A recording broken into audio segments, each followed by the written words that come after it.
তো দোস্ত, আল্লাহ পাক বলতেছেন আলাম ইয়াজিদকা ইয়াতীমান ফাআওয়া, আমি কি আপনাকে এতিম হিসেবে পাই নাই? তো বলে আর কেমনে? বলে আপনাকে কেমন এতিম হিসেবে পাইছি? কেউ দেয় না, হালিমারে কেউ দেয় না, আমি হালিমার দিলের মধ্যে ভালোবাসা দিয়ে দিছি। হালিমা আপনাকে দেখে আপনার চেহারার দিকে তাকায় পাগল হয়ে গেছে। যে গাধা, যে গাধার উপরে সওয়ার হয়ে, যে সওয়ারির উপরে সওয়ার হয়ে হালিমা তো সাদিয়া তার স্বামী আসছে, সেই গাধা সে চতুষ্পদ জন্তুকে আপনার জন্য পাগল বানায় দিচ্ছে।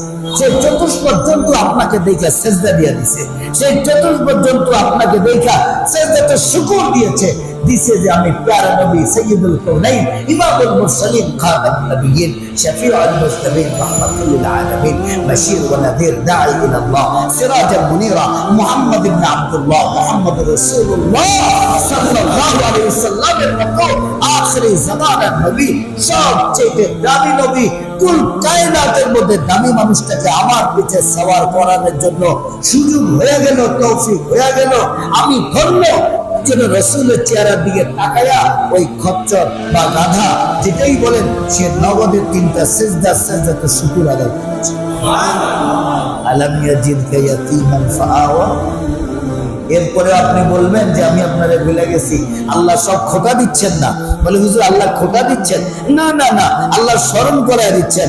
বা বাচ্চা যখন বাপের সাথে বেয়াদবি করে তখন বলে তোর যখন কালাজ্বর হইছে, কালাজ্বর বুঝে, চোরা জ্বর হয়েছে, চোরা জ্বর, রাত্রে রাত্রে জ্বর হয়ে তুই শুকায় যাচ্ছিলি, না কবিরাজের কাজ হচ্ছিল, না কোনো ডাক্তারের কাজ হচ্ছিল, তখন আমি যদি সারা রাত্র, আমি আর তোর মা সারা রাত্রে তোর জন্য ঘুমায় নাই, আজকে কিভাবে বলিস বাপরে তুইয়া মারে তুইয়া কেমনে আরেকজনের মেরে মেয়া সারা জিন্দগি কাবে, সারা দিন রাত অতিবাহিত করতেছিস, অথচ একবারও বাবা মার কথা স্মরণ করতেছিস না। ওই দিন যদি তোরে আমি ঠিক মতো লালন পালন না করতাম, তাহলে আজ তুই এই পর্যন্ত আসতে পারতি না। এটা বাবা মায়ের খোটা না, বরঞ্চ এটা বাবা মা অকৃতজ্ঞ সন্তানকে স্মরণ করিয়ে দেয়। তো আল্লাহ পাক তার হাবিবকে খোটা দিচ্ছেন না, বরঞ্চ আল্লাহ পাক তার হাবিবকে স্মরণ করাচ্ছেন। টেনশন কেন করেন? আপনি যেখানেই যান আর যেখানেই থাকেন, আপনার পাহারায় আমি আল্লাহ আছি। কে আছে? বলেন কে আছে? সমস্ত নবী বিপদের সময় বলেছেন আমার সাথে আল্লাহ আছে। সমস্ত নবী খলিলুল্লাহ, কালিমুল্লাহ, রূহুল্লাহ, সমস্ত নবীগণ বিপদের সময় বলেছিলেন আমার সাথে আল্লাহ আছে। আমার আপনার প্যারা নবী মুহাম্মদুর রাসূলুল্লাহ সাল্লাল্লাহু আলাইহি ওয়াসাল্লাম আবু বকরকে বলেছেন, আবু বকর আমাদের সাথে আল্লাহ আছে। সুবহানাল্লাহ কয় না? আমাদের সাথে, আমার কথা কয় না, কার সাথে? আর জোরে, আমাদের সাথে। আমাদের সাথে ছিলেন দুইজন, আমাদের কেন বললেন? প্লুরাল, দ্বিবচন নয়, বহু বচন। আমাদের সাথে, তার মানে কিয়ামত পর্যন্ত আমার উম্মত যেই আমার অনুসরণে চলবে তার সাথেও আল্লাহ আছে। আল্লাহর সাহায্য তার পিছু পিছু চলতে থাকবে, আল্লাহর সাহায্য তাকে খুঁজতে থাকবে। এই জন্য সব নবী সাহায্যের কথা বলার সময় বলেছেন আল্লাহ আমার সাথে আছেন, আমার হাবিব বলছেন আমাদের সাথে আল্লাহ আছেন। তার মানে আমি চলে গেলেও আমার উম্মতের সাথে কে আছে? আলাম ইয়াজিদকা ইয়াতীমান ফাআওয়া। আপনি ভুলে গেছে, আপনি মনে করছেন আমি আপনারে ভুলে গেছি। 6 বছর বয়স হালিমাতুস সাদিয়া, হালিমাতুস সাদিয়া ফিরায় দিয়ে গেলেন দুধ খাওয়ার বয়সের পরে 2 বছর। 2 বছর থেকে উনি একটা ঘটনা দেখছেন, দেখিয়া ভয়তে ফিরায় দিয়ে গেছেন। সিনা সাক করা, সাক্ষে এখন এই বলে ওপেন হার্ট সার্জারি, এটা দেখে ভয় পেয়ে গেছে গা, সিনা সাক করেছে, ওইটা ঘটনা আলাদা। তো সিনা সাক করা দেখে ভয় পাইছে, চিন্তা করছে পরের বলা বাবা দরকার নাই দিয়ে আসি মোহাম্মদকে। আবার দিয়ে গেলেন কার কাছে? খাজা আমিনার কাছে। মতান্তরে আবার নিয়ে গেলেন, আবার নিয়ে গেলেন, আবার দিয়ে গেলেন। যাই হোক, আল্লাহর হাবিব সাল্লাল্লাহু আলাইহি ওয়াসাল্লাম বয়স 4 থেকে 6 বছর, এইটুকু সময় আর মা খাজা আমেনার সঙ্গে সময় দেওয়ার মতো তিনি পাইছেন। 6 বছরের বাচ্চা, 4 থেকে 6 বছর, এইটুকু সময়, এই 3 বছর সময়, 4, 5, 6, এই 3 বছর, 3 বছর পূর্ণ না, 2 থেকে 2.5 বছর সময়, তৃতীয় বছর আর কি, 3 বছর পূর্ণ নয়, এই 2-2.5 বছর সময় মায়ের সাথে সময় দিচ্ছেন। নানার বাড়িতে বেড়াইতে গেছেন, নানার বাড়ি থেকে আবার মক্কার দিকে রওনা করছেন। সাথে খাদেমা আছে, আল্লাহর হাবিব আছেন মুহাম্মদ রাসূলুল্লাহ সাল্লাল্লাহু আলাইহি ওয়াসাল্লাম আছেন, আর খাজা আমেনা আছে আবওয়া নামক জায়গায়। আবওয়া হালকা একটু উঁচা, আবওয়া নামক জায়গায়, এই জায়গায় আয়েশা খাজা আমেনা, হযরত আমেনা রাদিয়াল্লাহু আনহা, আমেনা স্ট্রোক করছেন। মাওলানা তারিক জামিল সাহেব ওনার বয়ানের মধ্যে বলছেন যে স্ট্রোকের যে সিমটম দেখা যায়, ওই সিমটম দেখা গেছে, সুতরাং ওনাকে স্ট্রোক বলতে হবে। উনি স্ট্রোক করছেন, এবার শুয়ে পড়েছেন। স্ট্রোক করলে মানুষ কথা বলতে পারে না, কথা বলেছে বন্ধ হয়ে গেল। রাসূলুল্লাহ ছোট্ট শিশু হলেও, 6 বছরের বাচ্চা হলেও, আল্লাহর হাবিব বয়স 6 হলেও, বাচ্চাটা ছোট হলেও সাইয়্যিদুল কাউনাইন, বাচ্চা ছোট হলেও ইমামুল মুরসালিন, বাচ্চা ছোট হলেও রাহমাতুল লিল আলামিন, বাচ্চা ছোট হলেও দোজাহানের বাদশা। কথা বলে না? বাচ্চা ছোট হলে দোজাহানের বাদশা। যদিও বাচ্চা ছোট, সব বুঝে, এত বুঝে, একজন ভালো বড় মানুষ এত বুঝে না। মা আমিনার, খাজা আমিনার এই অবস্থা দেখে রাসূল বুঝতে পারছেন যে মা মনে হয় আমারে রেখে চলে যাইতেছে। মা পড়ে গেছে জমিনে, জমিনে পড়ে গেলে রাসূল 6 বছর বয়স, 6 বছর বয়সে যায় মায়ের গলা জড়ায় ধরে বলে, মা তুমি আমারে থুয়ে যাও, আমার কেউ নাই,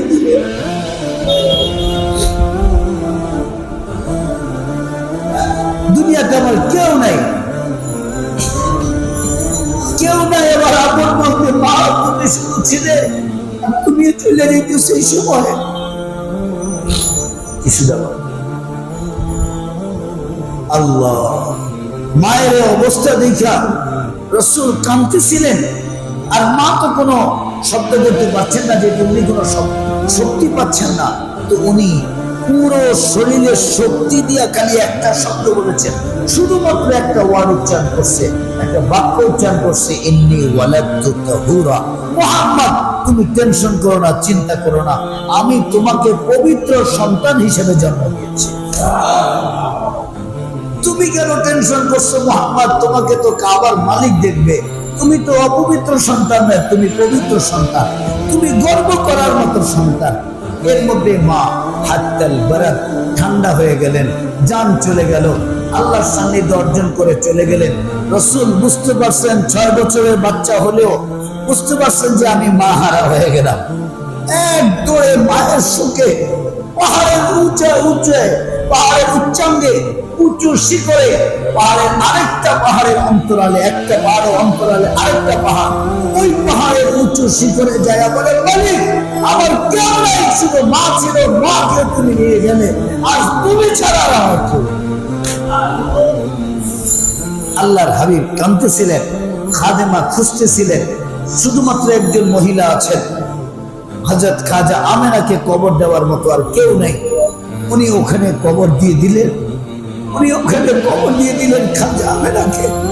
রাসূলকে খুঁজতে খুঁজতে হয়রান হয়ে গেলেন, পাইতেছে না মুহাম্মদকে কোথায় খুঁজা। অনেক দূরে খুঁজা একটা পাহাড় ওভারটেক করে একটা পাহাড়ের অন্তরালে আরেকটা পাহাড়, সেই পাহাড়ের চূড়ান্তে উচ্চাঙ্গে একেবারে শিখরে যায় বলতেছে, ইয়া আল্লাহ, মালিক তুমি আমার মাকে নিয়ে নিলা, আমার কেউ নাই তুমি ছাড়া। মুহাম্মদ সাল্লাল্লাহু আলাইহি ওয়াসাল্লামকে কোলে নিয়ে খাদেমা মক্কায় চলে আসলেন। এখন আছে শুধু দাদা আব্দুল মুত্তালিব বুকের সাথে জড়ায় ধইরা কাবার গিলাফ মুহাম্মদ সাল্লাল্লাহু আলাইহি ওয়াসাল্লাম আর আব্দুল মুত্তালিব তিনজনে একসাথে আব্দুল মুত্তালিব জড়ায় ধরছে। কাবার গিলাফ সহ রাসূল সহ আব্দুল মুত্তালিব তিনটে একসাথে জড়ায় ধইরা আব্দুল মুত্তালিব ধরছে দুইজনেই। কাবার গিলাফও আবার মুহাম্মদ সাল্লাল্লাহু আলাইহি ওয়াসাল্লামকে দুইজনকে বুকের সাথে লাগা বলছে, কাবার মালিক আমি কি জবাব দিব? আমার ছেলেটাও চলে গেল, ছেলের বউ চলে গেল, আমিনাও চলে গেল, আমার নাতিরা দুনিয়াতে কেউ নাই।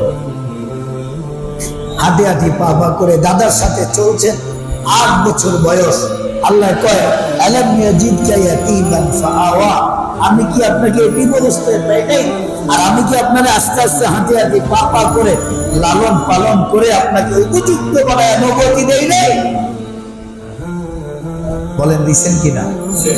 জোরে বলেন ভাই।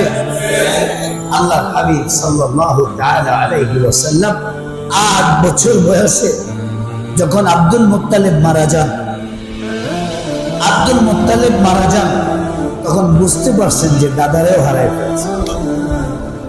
এই জন্য দাদার লাশের পেছনে পেছনে সবাই তো নিয়ে যাচ্ছিল, সবাই তো আরবের রীতিনীতি অনুযায়ী কাঁদতেছিল, বুকে থাপড়াইতেছিল, বিভিন্ন ভাবে শোক পালন করছিল। কিন্তু মুহাম্মদ সাল্লাল্লাহু আলাইহি ওয়াসাল্লাম আব্দুল মুত্তালিবের খাটিয়ার কোনা ধইরা খালি বলছিল, দাদা তুমি আমাকে ছেড়ে চলে গেলে, মাও চলে গেল, ছিলে তুমি ভালোবাসা দিয়ে কাবার পাশে আমাকে বসাইতে। যখন আল্লাহ নবী সাল্লাল্লাহু আলাইহি ওয়াসাল্লাম হেরামের মধ্যে যাইতেন, আব্দুল মুত্তালিব যে চেয়ারে বসতো, ওই চেয়ারটা গদি, ওই জায়গাটা গদির মতো ছিল, গদির মতো।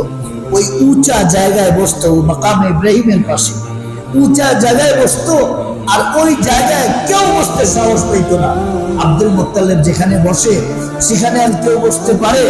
আর রাসূল ওখানে উল্টে যাইতেন আর ওখানে বসতেন। কেউ বললো মুহাম্মদ নামো, আব্দুল মুত্তালিব ধমক দিয়ে বললেন, জানো না তোমরা এই জায়গার উপযুক্ত মানুষ হলো মুহাম্মদ, এই জায়গায় বসার মতো উপযুক্ত মানুষ মুহাম্মদ। আমি আব্দুল মুত্তালিবকে তোমরা উপযুক্ত মনে করো, কিন্তু জানো আমার নাতি আমার চেয়ে বড়, আমার নাতি এর চেয়ে বেশি উপযুক্ত, এই জায়গার বেশি হকদার। এই জন্য আল্লাহর হাবিবকে নিজের একবারে উনি যেখানে বসতেন, 2 হাতে ধইরা খাজা আব্দুল মুত্তালিব নিজের দাদা ওই জায়গার মধ্যে বসায়। রাসূল এই কাবার পাশে হেলান দিয়ে এইভাবে বলে ওই জায়গায় বসতেন যেখানে আব্দুল মুত্তালিব বসতো। সবাই তাকায় থাকতো আর বলতো যে মুহাম্মদের চেহারার দিকে যে একবার তাকায় সে আর চেহারা ফিরায় নিতে পারে না, সে আর চোখ ফিরায় নিতে পারে না। কারণ রাসূল পাক সাল্লাল্লাহু আলাইহি ওয়াসাল্লামের চেহারার মধ্যে এত নূরের চমক ছিল, এত নূরের চমক। তো ওই দাদা যখন চলে গেছেন, আল্লাহর হাবিব সিরাতে মুস্তাফা ইদ্রিস কান্দলবী রাহমাতুল্লাহি আলাইহি লিখছেন, সেটা বাংলা পাওয়া যায়, আপনারা পড়ে নিয়েন। আল্লাহর হাবিব সাল্লাল্লাহু আলাইহি ওয়াসাল্লাম দাদার ওই খাটিয়ার কোনা ধইরা নিচে, ছোট মানুষ তো, নিচে এইভাবে ধইরা বলতেছেন, দাদা আপনিও চলে গেলেন, আমার আর কেউ নাই দুনিয়াতে, কে পারবে আমাকে, আমি কাছের আপন বলে ডাক দিব। হাঁটি হাঁটি পা পা করে রাসূল বড় হচ্ছেন, দায়িত্ব চলে গেল আবু তালেবের কাছে। আবু তালেব ঘুমায়া রয়েছেন, এক রেশমি চাদর গায়ে দিয়া, রেশমি চাদর, আর একটা অংশ রাসূলের গায়েও দিয়ে দিতেন, এক রেশমি চাদর গায়ে দিতেন, মানে মুসলিমের চাদর গায়ে দিতেন আবু তালেব। কিন্তু বাবা মরে যাওয়ার পরে এখন নেতা হইছে আবু তালেব, আবু তালেব নেতা। আবু তালেবের খাটে রাসূলকে ঘুমাইতেন, আবু তালেবের খাটে রাসূলকে শোয়াই দিতেন। কিন্তু দাদার গায়ের সাথে, দাদার শরীরের সাথে নাতির শরীর লাগতো না। এই জন্য লাগতো না, আল্লাহ পাক রাসূলের পিঠে নূরে নবুয়ত, মাহরে নবুয়ত সেট করে দিয়েছিলেন। এই জন্য আল্লাহ সাল্লাল্লাহু আলাইহি ওয়াসাল্লাম ছোটবেলা থেকে কখনো খালি গায়ে ঘুরতেন না, ছোটবেলা থেকে কখনো খালি জামায়, খালি গায়ে, মানে খোলা শরীরে তিনি কখনো ঘুরেন নাই, তাকে খোলা শরীরে কেউ দেখে নাই। যখন থেকে বড় হওয়া শুরু হয়েছে, আবু তালেব ঘুমায় রয়েছে, পিঠের সাথে পিঠ লাগছে। তো আবু তালেব বলে, আমি তো যে রেশমি, আমি যে কাপড় গায়ে দিছি সে কাপড় তো মুহাম্মদেরও দিয়েছি, কিন্তু মুহাম্মদের গায়ে আলাদা কাপড় কোত্থেকে আসলো? সুবহানাল্লাহ, আমি তো আলাদা কোনো চাদর মুহাম্মদের গায়ে দেইনি, আলাদা চাদর কোত্থেকে আসলো? কিতাবের নাম তারিখুল খামিস ফি আহওয়ালি আনফুস নাফিস। এই কিতাবের মধ্যে আসছে যে আলাদা এক চাদর, যেহেতু দাদার শরীরের সাথে নাতির শরীর যেন টাচ না লাগে, এই জন্য আল্লাহর হাবিব সাল্লাল্লাহু আলাইহি সাল্লামের শরীরে আল্লাহ পাক এক জান্নাতি পোশাক দুনিয়াতে বিলিয়ে দিলেন। এটা আবু তালেব বুঝতে পারছেন। রাত্রে উইটা, গভীর রাত্রে উইটা যখন দেখলেন মসজিদ আলাদা এক চাদর, সবুজ এক চাদর মোহাম্মদের শরীরের উপরে, তখন তিনি চমকে গেলেন আর বললেন, এই চাদর তো কোথাও পাওয়া যায় না, মোহাম্মদ পাইল কোথায়, কে দিল তার গায়ে এই চাদর? সকালবেলা ঘুম থেকে উঠে দেখেন সেই চাদর নাই। বলে, মোহাম্মদ তোমার গায়ে তো একটা চাদর ছিল। বলে, দাদা বাদ দেন এই কথা, এগুলো আলোচনা না করলেই ভালো। আবু তালেবও পাগল হয়ে গেছিল ভাতিজার ব্যাপারে, আবু তালেবও পাগল হয়েছে। ভাই ধীরে ধীরে বড় হচ্ছেন রাসূল, দায়িত্ব আসতেছে। এবার আল্লাহর হাবিব সাল্লাল্লাহু আলাইহি ওয়াসাল্লামের জিম্মাদার খাজা আবু তালেব জিম্মাদার চাচা আবু তালেব এখন দায়িত্বশীল। রাসূল বড় হচ্ছেন, রাসূল এখন বিয়ে শাদী করবেন। এখন রাসূলের যৌবন হচ্ছে, শিশু থেকে কিশোর হল, কৈশোর হলেন, কৈশোর আস্তে আস্তে পাড়ি দিয়ে যৌবনে পদার্পণ করতেছেন। এখন অনেক কিছু দরকার আছে না নাই? কথা কয় না? অনেক কিছু দরকার আছে। উনি নিজে সংগঠন তৈরি করলেন, হিলফুল ফুজুল। মক্কার লোকেরা একদিন ঝগড়া লাগছে, কি ঝগড়া লাগছে জানেন? কাবা শরীফকে তারা একটা সুন্দর করে পুনর্নির্মাণ করেছে, এর মধ্যে এক্সটেনশন করে কাজকাম করছে। হাজরে আসওয়াদটা খুলে এখন লাগাবে, কিন্তু লাগাবে কে, কিভাবে লাগাবে এই সিদ্ধান্ত এখন আসে নাই। কেউ বলে লটারি দিয়া, কেউ এইভাবে, কেউ ওইভাবে। রাসূল বলেন, কোনো টেনশন নাই, কেন আপনারা এত টেনশন করতেছেন? আমি আছি তো। বলে, মোহাম্মদ তুমি ছোট মানুষ, তুমি কি সিদ্ধান্ত দিবে? বলে, সমস্ত গোত্রপতি এই রাসূল নিজের চাদর বিছায়া দিলেন, আর নিজের চাদর বিছায়া দিলেন।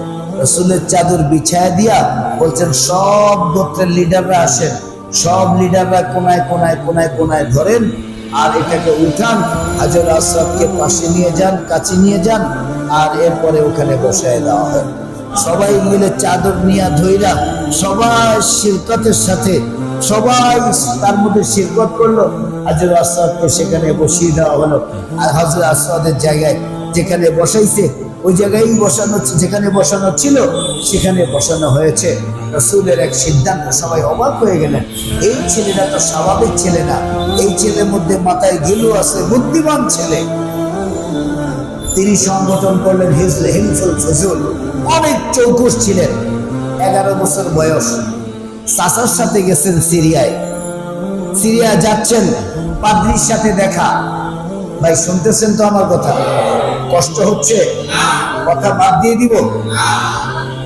চাচার সাথে যাচ্ছে, পাদ্রীর সাথে দেখা, তো পাদ্রী মেহমানদারি করবে। বলে, আপনারা কয়জন? বলে, আমরা 10 জন। আরেক জায়গায় আসছে, আমরা 11 জন। আপনারা 11 জন? বলে, হ্যাঁ। ঠিক আছে, দুপুরবেলা আপনাদের দাওয়াত। পাদ্রী বললেন, দুপুরবেলা আপনাদের দাওয়াত আমার এই কুড়ের ঘরে, জীর্ণ শীর্ণ ঘরে। আমি যেহেতু একজন পাদ্রী, আমার এই জীর্ণ শীর্ণ ঘরে আপনাদের দাওয়াত। পাশে একটা গাছ, ওই গাছের ছায়ায় নবী ব্যতীত আর কেউ বসে নাই। ওই গাছের পাশেই ওনার কুড়ের ঘর বা জীর্ণ শীর্ণ ঘর, মরুভূমির মাঝে।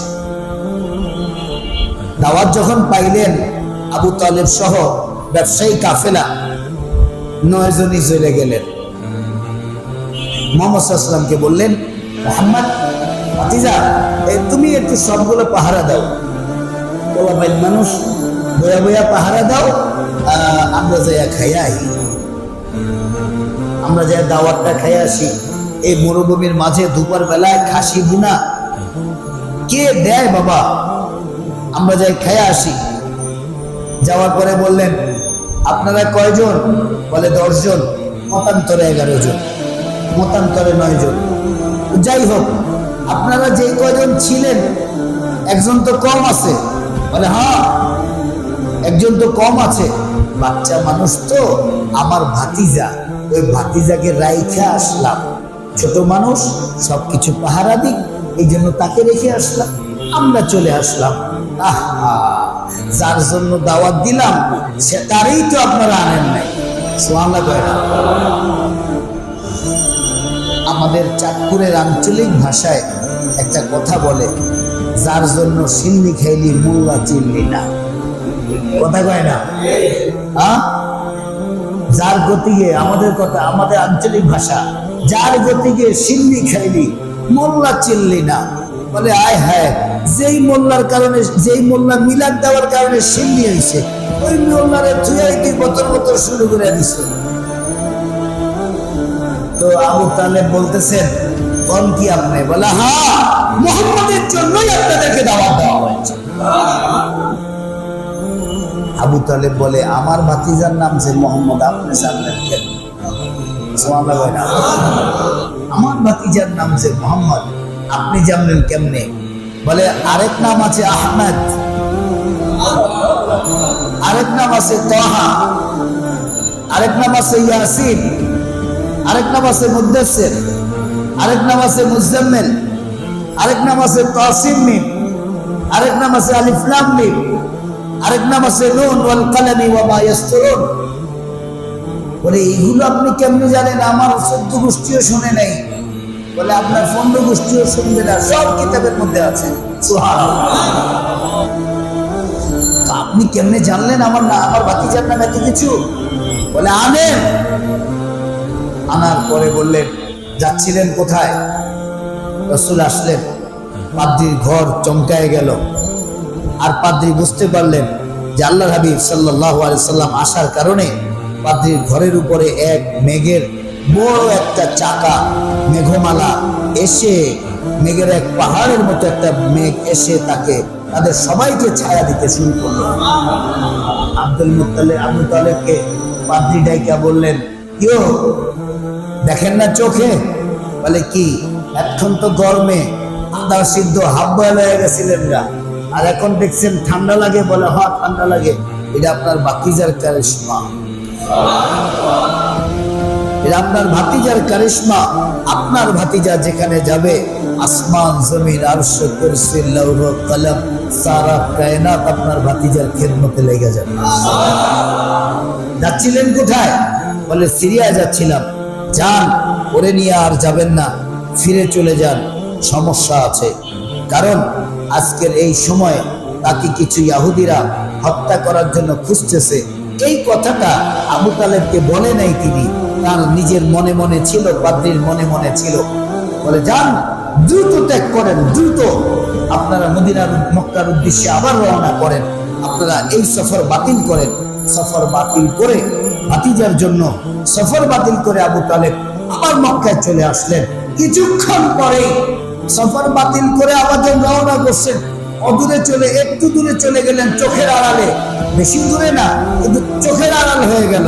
অর্থাৎ খালি ফাঁকা জায়গাটা পার হইয়া গাছের আড়ালে চলে গেল, এতটুকু।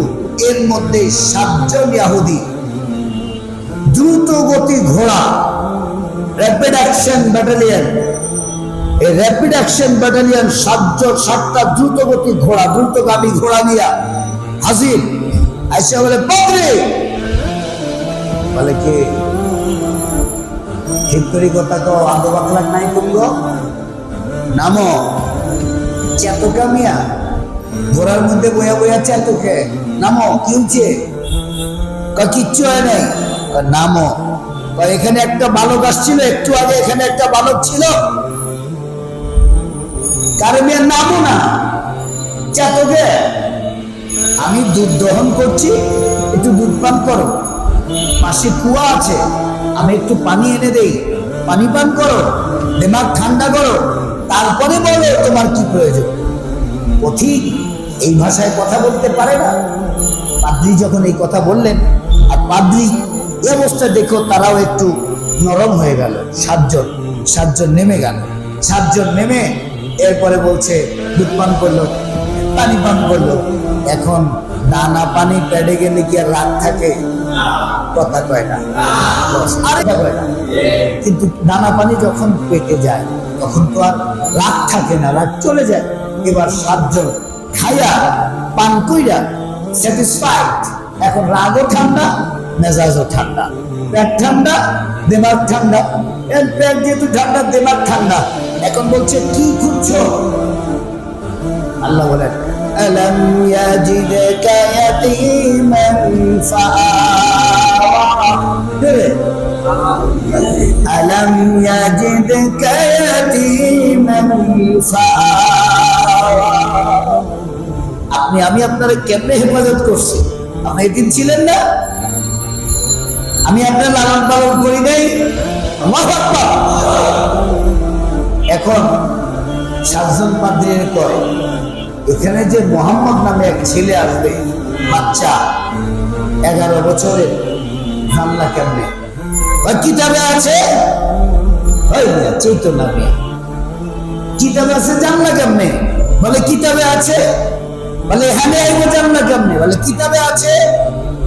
বলে ওর বাপের নাম কি? আব্দুল্লাহ। বলে কিতাবে আছে। তার সাথে আসবে 10 জনের কাফেলা আসবে, জানলা কেমনে? কিতাবে আছে। সব প্রশ্ন কইরা শোনার পরে কয় তোমরা কি গাধা? কেন বললেন দাদা? দাদা আমাদেরকে গাধা বললেন কেন? যে কিতাবে আছে মুহাম্মদ আজকে এখানে আসবে, যে কিতাবে আছে আজকে 10 জনের কাফেলা নিয়ে এই গাছের নিচে মুহাম্মদ অবস্থান করবে, ওই কিতাবের মধ্যে আল্লাহ পাক বলেছেন, এলান দিয়েছেন মুহাম্মদকে রাহমাতুল লিল আলামিন, সাইয়্যিদুল মুরসালিন, ইমামুল আম্বিয়া, খাতামুন নবিয়্যিন, শেষ নবী বানায়া সমস্ত উম্মতের কান্ডারি বানায়া দিবে। যেই নবীর এত ডিটেইলস এই বাচ্চার সম্পর্কে তোমাদের জানা আছে, ওই কিতাবে তিনি যে নবী হবেন, তার যে উত্তরসূরি হবে, তার সাহাবীদের নাম, তার সাহাবীদের এক নাম, বড় বড় সাহাবী থাকবে, তাদের মধ্যে একজনের নাম থাকবে আবু বকর, আরেকজন ওমর, আরেকজন উসমান, আরেকজন আলী, এবং ওমরের কাছে তোমাদের জেরুজালেমের চাবি হস্তান্তর করা লাগবে। সেই কথাগুলোকে তাওরাতে লেখা নাই? বলে হ্যাঁ লেখা আছে। তাহলে তোমরা যদি হত্যা করতে পারতা, তাহলে আল্লাহ কেমনে নবী বানাইব? সুবহানাল্লাহ বানাও আর যে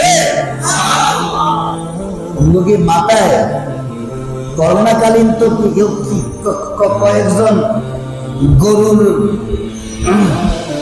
তাই না, মাখছেও খাইছেও, মাখছেও। ওই পিকচারটা আমি দেখেছি, গরুর পেশাব করতেছে আর একজনে গ্লাস ধরে রাখছে, গরু আবার পিছনের দিকে চাইতেছে, গরু আবার পিছনের দিকে তাকাইতেছে।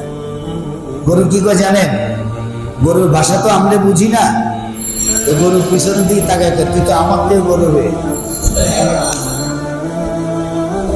তুই তো আমার চাইতেও গরু, মানুষে আমারই গরু করে, তুই তো আমার চেয়েও গরু, কারণ আমার সাথে বড় গরু না হলে আমার মুখ খায় না। কথা না তো ওই 7 জনে বলে তাহলে কি করবো পাদ্রী মশাই? বলে যে কিতাব তুমি মুখস্থ করছো ওই কিতাব আমারও মুখস্থ। পাদ্রী কি মুখস্থ না হলে হয়? হাফেজ কি, কোরআনের হাফেজ কি মুখস্থ না করলে হয়? তো বলে আচ্ছা, বলে কি করা দরকার? শোনো, বিরুদ্ধে যাইও না, একেবারে গোষ্ঠী শুদ্ধা শেষ হয়ে যাবে। আল্লাহ পাক এই বালককে যুবক বানাবেন। এই বালকের যে বিবি, সেই বিবিদের নাম পর্যন্ত কিতাবে দিয়ে দিয়েছেন। দাউদ আলাইহিস সালামের কাছে, আজকে বলবো না, আরেকদিন বলবো, সময় নেই, 10টা বেজে গেছে গা। এই মুহাম্মদের বিবিদের নাম পর্যন্ত দিয়ে দিছে। সুতরাং তোমরা একটা কাজ করো, সে যে নবী হবে এই নবীর উপরে আগাম ঈমান আইনা ফেলো। সুবহানাল্লাহ, আল্লাহু আকবার। তোমরা আগাম ঈমান আনো, আগাম ঈমান আনো। প্রিপজিশন, আগের থেকে পজিশন হয়ে গেল, আগের থেকে তোমরা ঈমান এনে ফেলো যে আমরা যদি জীবিত থাকি, মুহাম্মদকে পাই, তো তার অগ্রিম ঈমান এনে ফেললাম। বলো আশহাদু আল্লা ইলাহা ইল্লাল্লাহ ওয়া আশহাদু আন্না মুহাম্মাদান আবদুহু ওয়া রাসূলুহু। এই 7 জন, যেই 7 জন ইহুদি রসুলকে হত্যা করতে আসছে ওই 7 জন ইহুদি। এই ভাই খাদেম সাহেব দেখতো শয়তান এই ড্রাইভারের কাঁধে উঠতে বসছে, রসুলের কথা হইতেছে না, এটা হুমকে দিব না কাউরে, কথা বল না। এই 7 জন ইহুদি আল্লাহর হাবিব সাল্লাল্লাহু আলাইহি ওয়াসাল্লামের নবুয়তি আসার আগেই তারা রাসূলের উপরে ঈমান এনে ফেলেছেন। জোরে বলুন সুবহানাল্লাহ। ওজন পায় না, ওজন পাও না, তুমি তো জানো না শুধু এই 7 জন না, রসুলের বাপের দাদার জন্মের আগে থেকে বাদশাহ রসুলের জন্য মদিনায় ঘর বানায়া থুয়ে গেছে।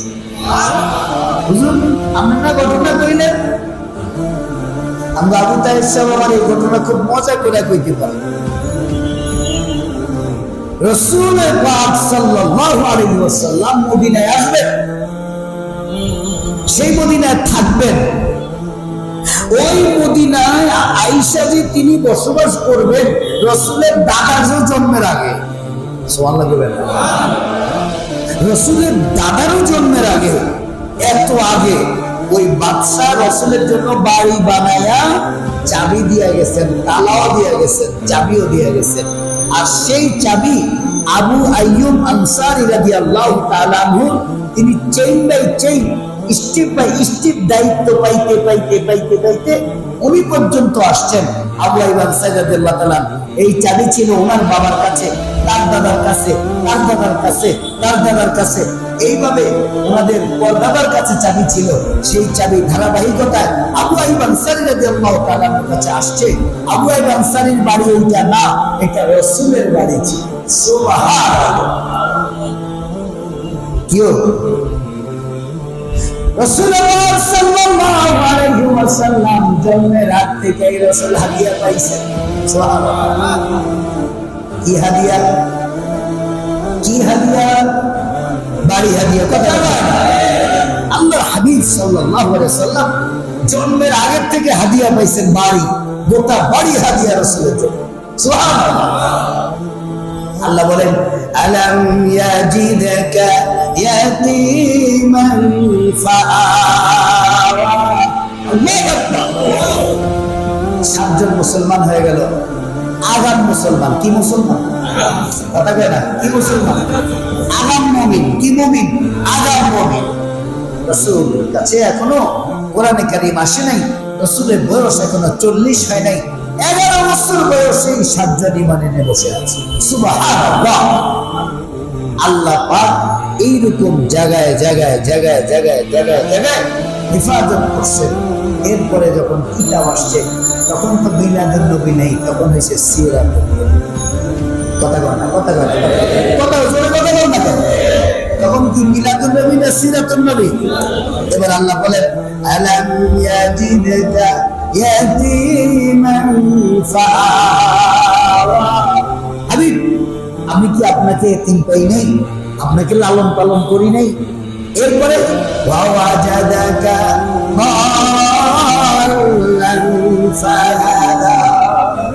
এই আয়াতের তাফসীর ইনশাআল্লাহ আগামী সপ্তাহে হবে। ওয়াওয়াজাদাকা আইলান ফাআগনা। এই আয়াতের তাফসীর সামনে হবে ইনশাআল্লাহ। ফাআম্মাল মিশন 3টা। মিশন কয়টা? আরো জোরে সবাই মিলে একসাথে জোরে বলেন।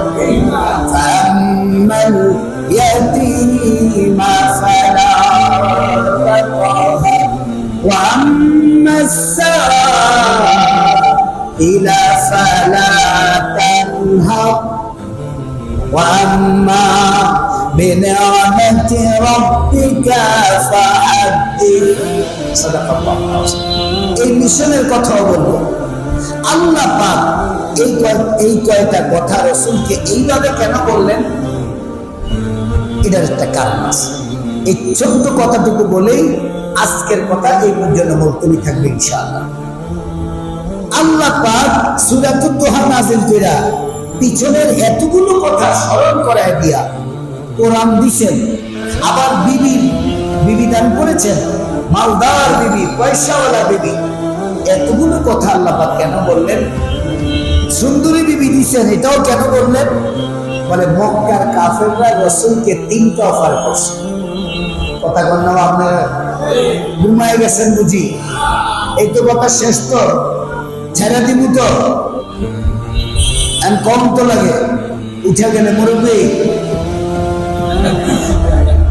বলতেও পারি না সব কথা, বললেও ঝামেলা, ঠিক কিনা? এখন কাফেররা 3টা অফার করছে। কয়টা অফার? আরো জোরে অফার কয়টা? মিশন কয়টা? এই সূরার মধ্যে মিশন কয়টা? কাফেররা অফার করছে কয়টা? বুঝে আসছে তো কিছু? এবার কি অফার? ও মুহাম্মদ, আবু তালেব, তোমার ভাতিজাকে বলো মুহাম্মদ যদি দাওয়াতের কাম লা ইলাহা ইল্লাল্লাহ মুহাম্মাদুর রাসূলুল্লাহ আল্লাহর দিকে ডাকা, ইয়া আইয়ুহান নাস কুলু লা ইলাহা ইল্লাল্লাহ তুফলিহু, এই কথা বন্ধ করে দেয়, তাহলে আমরা মুহাম্মদকে প্রথম হইল মুহাম্মদকে আরবের সবচেয়ে সুন্দরী মহিলা বিয়ে করায়। সুবহানাল্লাহ, আমরা সুবহানাল্লাহ বলি। ট্রাই করলাম, দেখি সেটিং ফিটিং ঠিক আছে। এখন 1 নম্বর অফার কি?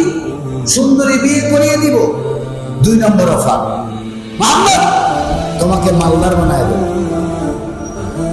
3 নম্বর অফার, তোমাকে নেতা বানায় দেব। মুহাম্মদ তুমি এগিয়ে চলো, আমরা আছি তোমার সাথে।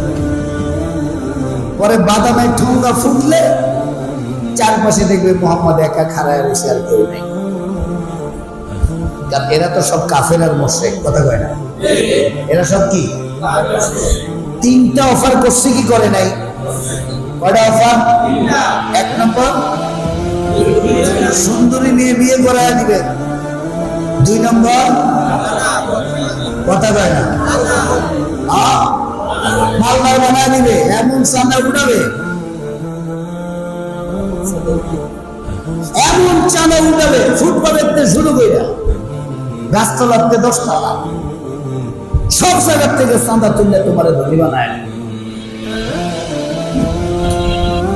তাহলে তোমার মাল আমরা সবাই মিলে চাঁদা উঠাইয়া তোমারে মালদার বানায় দিব, আর কি তোমার সুন্দরী বিবি দিয়া দিব, আর কি বলে যে তোমার নেতা বানায়।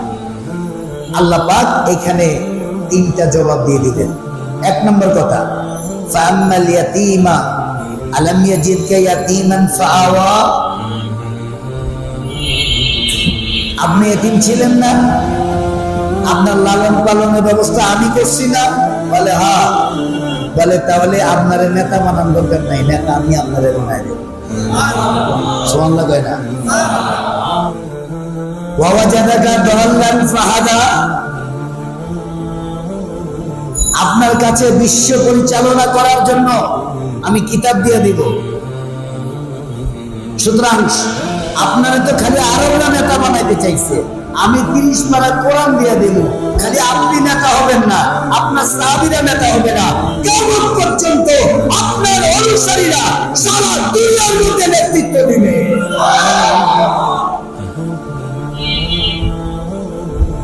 আর আপনি হেরা আপনার নেতা বানাইতে কয়, আপনি নেতা অনেক দরকার নাই, নেতা আমি আপনারে বানাই দিলাম।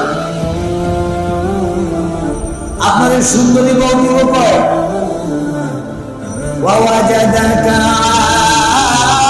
আইলান ফাওয়ানা, আমি আপনার সুন্দরী বউ দিব, দুনিয়া বানাই দেব। সুবহানাল্লাহ। তাহলে কাফেররা যে 3টা অফার করছে, আল্লাহ পাক সূরাতুদ দুহার মধ্যে 3টা অফারের জবাব দিয়া স্থায়ীভাবে জবাব দিয়েছেন। ওরা বলছে সুন্দরী বউ দিবে, খোদায় না জানে সুন্দরী বউ কয় নম্বর। কিন্তু আমি আপনাকে যা দিব সব পবিত্র স্ত্রী দান। রাসূলের একজন স্ত্রীর বিয়ের অফার তো স্বয়ং আল্লাহ দিয়েছেন জিবরাইলের মাধ্যমে। আল্লাহ বইলেই দিছে, হুজুর একদিন বয়ান করছে, আল্লাহ বইলেই দিছে। জিব্রাইলকে পাঠাইছে অফার, জিব্রাইল ঘটক, আল্লাহ অভিভাবক। জিব্রাইল ঘটক, আল্লাহ অভিভাবক, আর রাসূল যেমন ঘটক তেমন সম্বন্ধ। কথা কয় না? ঘটক যেমন সম্বন্ধ তেমন। ঘটক জিব্রাইল আলাইহিস সালাম, আর স্বয়ং দায়িত্বশীল বলে যে অফার পাঠাইছেন আল্লাহ, আর বিয়ে করেছেন মুহাম্মদ রাসূলুল্লাহ। তো কাফেররা বলছে তোমারই দিব, আল্লাহ কয় আমি দিব। আল্লাহকে আমি দিয়া দিছি, আল্লাহকে আমি। হাবিব আপনি উত্তর দেন। জিবরাইল সাল্লাল্লাহু ওই মুহূর্তে নাজিল হইছে। এবার হাবিব উত্তর দেয়, আমার এক হাতে যদি চাঁদ আরেক হাতে সূর্য দেওয়া হয়, এক সেকেন্ডের জন্য মুহাম্মদ আল্লাহ পাকের দিকে দাওয়াত দেওয়া বন্ধ করতে পারে না, পারে না, পারে না। সুতরাং আমরাও টাকার লোভে, ক্ষমতার লোভে, চাকরির লোভে, চেয়ারের লোভে, পয়সার লোভে, ডলার লোভে, কথা কয় না, বোতলের লোভে আমরাও ঈমান হারাইতে পারি না। কথা কয় না? মান্দিল দেখা মুশরিক চলে যেতে পারে, মান্দিল দেখা কাফের হেলে যাইতে পারে, মান্দিল দেখা মুনাফিক হেলে যাইতে পারে। আল্লাহ কসম করে বলি, আল্লাহর হাবিবের সাহাবীরা এবং আল্লাহর হাবিবকে যারা কিয়ামত পর্যন্ত ভালোবাসবে, সারা দুনিয়া যদি তাদেরকে স্বর্ণ দ্বারা মোড়ায়া দেওয়া হয় আর সুন্নাত থেকে সরে যাওয়ার অফার করা হয়, সবকিছু বাদ দিয়া আল্লাহর হাবিবকে জড়ায় ধরে বলবে, ইয়া রাসূলুল্লাহ, ফিদাকা ইয়া রাসূলুল্লাহ, ফিদাকা ইয়া রাসূলুল্লাহ। সারা দুনিয়ার স্বর্ণ অলংকার বাদ দিয়া, ইয়া রাসূলুল্লাহ, আমি আপনার গোলাম হয়ে কবরে যেতে চাই। যারা বলে ঠিক কি না? ये है आशिक रसूल। এইটাই হলো আলাম ইয়াজিদকা ইয়াতীমান। যারা বলে আলাম ইয়াজিদকা ইয়াতীমান, তাহলে আমার ব্যবসায় যখন ক্ষতিগ্রস্ত হয়ে যাব, তখন আল্লাহ আমারে ভুলে নেই, কোনো কারণে একটু টাইট দিচ্ছে। কথা কয় না? কোনো কারণে একটু, যখন নোয়াখালীতে, কুমিল্লায়, ফেনীতে, সিলেটে বন্যা হবে, তখন বুঝতে হবে আল্লাহ ভুলেন নাই, একটু টাইট দিচ্ছে। কথা কয় না রে ভাই? তখন এই আয়াতে দিয়ে খেয়াল করবেন, আলাম ইয়াজিদকা ইয়াতীমান ফাআওয়া। আল্লাহ, আমি তো ফেনী আমাদেরকে বলছি, তোমরা ঘর যে লইয়া গেছে কইলা, ঘর পাইছে কই? ঘর করতে করতে করতে করতে করতে করতে নদীর উপরেও ঘর করছো, পানিও যাইতে পারে না। কেউ কথা বল না কেন? ভয় লাগে? নদী দখল কইরা, খাল, বিল, নদী যে যেমনে পারছে দখল করছে, এখন পানি যাইতে পারে না, এখন পানি যাইতে পারে না। এই ক্যানেল গুলা তৈরি করা হয়েছে মানুষের উপকারার্থে, পানি চলে যাবে যদি কখনো পানি আসে। আপনারা খেয়াল করেছেন? শুধু ইন্ডিয়ার পানি আসছিল, নাকি আসমানের পানিও আসছিল? একই টাইমে আসমানের পানি আসছিল, একই টাইমে, একই সময়ে। একজনে বলছিল, হুজুর ওই পানি যতটা ক্ষতি করছে, বৃষ্টির পানিও কম করে নাই। আমি তো বুঝতে হবে তখন তওবা বাকি ছিল। কথা বলে না, কথা বলে না, তওবা বাকি ছিল। আমি কাউকে দোষারোপ করবো না। মোবাইলের গুনাহ বাদ দাও, মোবাইলের গুনাহ বাদ দাও। স্বামী বিদেশে, তুমি পরকিয়া করবে, স্বামী বিদেশে তুমি পরকিয়া করবে, স্বামী বিদেশে তুমি অন্য পুরুষ নিয়ে হাট বাজারে যাবে, আল্লাহর তো প্যাস্টিল আছে। কথা কয় না? আল্লাহর মসজিদ আছে না? এই দেশ মুহূর্তের মধ্যে ধসে যাওয়ার কথা ছিল, কিন্তু ধসে নাই কেন জানেন? শুধুমাত্র এই ছোট্ট ছোট্ট কোরআনের পাখিদের কারণে। তুরস্কে যখন ভূমিকম্প হয়, একই সময় আমাদের দেশেও ভূমিকম্প হয়েছে। ওই টাইম অনুযায়ী তুরস্কে 6.7 সামথিং মাত্রায় ভূমিকম্প হয়েছে, আমাদের দেশে 6 মাত্রায় ভূমিকম্প হয়েছে। তুরস্কে সব ধূলিসাৎ হয়ে গেছে, আমাদের দেশে কিচ্ছু হয় নাই। অথচ ঢাকার পুরান ঢাকা রাগ করেন না, রাগ করবেন না? কমুনা চাকরি যাইব। পুরান ঢাকায় কয়টা বাড়ি আছে? রাজুর থেকে একেবারে সাইন কইরা আপনার নিচ থেকে পাইলিং কইরা স্প্রিং লাগায়া ফাউন্ডেশন দিছেন।